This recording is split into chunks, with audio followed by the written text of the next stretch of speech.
അനീഷിനോടുള്ള പ്രശ്നം. എന്താണ് പ്രശ്നമെന്ന് ചോദിച്ചാൽ 2 ദിവസം മുമ്പ് ഇതുപോലെ അനീഷ് പാത്രം കഴുകാനായിട്ട് ആദിലെ വന്ന് വിളിക്കുന്നൊരു സമയമുണ്ടല്ലോ. ആ സമയത്ത് അവിടെ അനുമോളുണ്ട്, നൂറയുണ്ട്. ആ സമയത്ത് ആദില പറയുന്നൊരു ഡയലോഗുണ്ട്.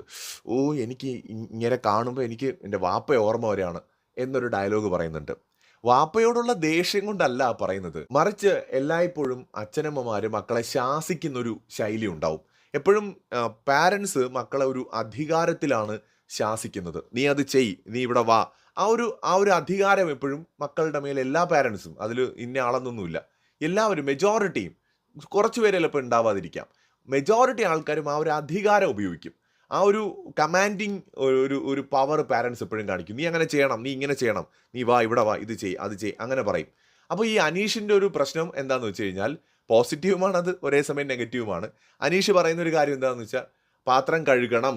ഇപ്പോൾ കഴുകിയേ പറ്റൂ. ഇപ്പോൾ കഴുകണം. ആദിലെ പാത്രം ഇപ്പോൾ കഴുകണം. ഈ തരത്തിലാണ് അനീഷ് ഇങ്ങനെ ആവർത്തിച്ച് പറഞ്ഞുകൊണ്ടിരിക്കുന്നത്. ആ സമയത്ത് ഒരുപക്ഷെ ആദിലേക്ക് ആ ഒരു ഒരു ആ ഒരു ഫാമിലിയിലേക്കുള്ള ചില ഓർമ്മകൾ വന്നിട്ടുണ്ടാകണം. ഫാമിലിയുമായിട്ടുള്ള ഓർമ്മകൾ. അവര് മോശമാണെന്നോ അല്ലെങ്കിൽ ഫാമിലി വാപ്പയും ഉമ്മയും ഒക്കെ മോശമാണെന്നോ അല്ല. അത് അവർക്ക് പെട്ടെന്ന് കണക്റ്റ് ആവുന്നത് അങ്ങനെയായിരിക്കും. അപ്പോൾ അനീഷിന്റെ അടുത്ത് അവർ ചോദിക്കുന്നുണ്ട്, "ഇത് പറയാൻ നിങ്ങളാരാണ്? നിങ്ങൾ എൻ്റെ ആരുമല്ല. നിങ്ങൾ എൻ്റെ വാപ്പയോ എൻ്റെ ബ്രദറോ അല്ലെങ്കിൽ എൻ്റെ വേണ്ടപ്പെട്ട ആരുമല്ല" എന്നൊക്കെ അതിൽ പറയുന്നുണ്ട്. അതിലേക്ക് ഭയങ്കരമായിട്ട് പ്രൊവോക്കായി.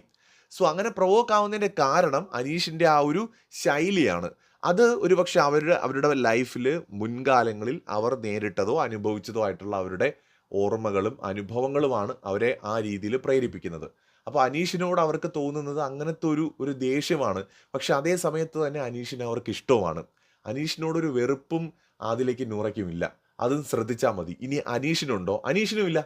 ഇവരെ എത്രയൊക്കെ അയാൾ ഉപദ്രവിച്ചാലും കളിയാക്കിയാലും അയാൾക്കൊരു കുഴപ്പമില്ല. അതുകൊണ്ടാണ് ഇവരുടെ കാര്യത്തിൽ ഒരു പ്രത്യേക താല്പര്യം. ഈവൻ ആ ടാസ്കിൽ നൂറയ്ക്കും ആദിലയ്ക്കും അനുകൂലമായിട്ടാണ് അനീഷ് സംസാരിച്ചത്.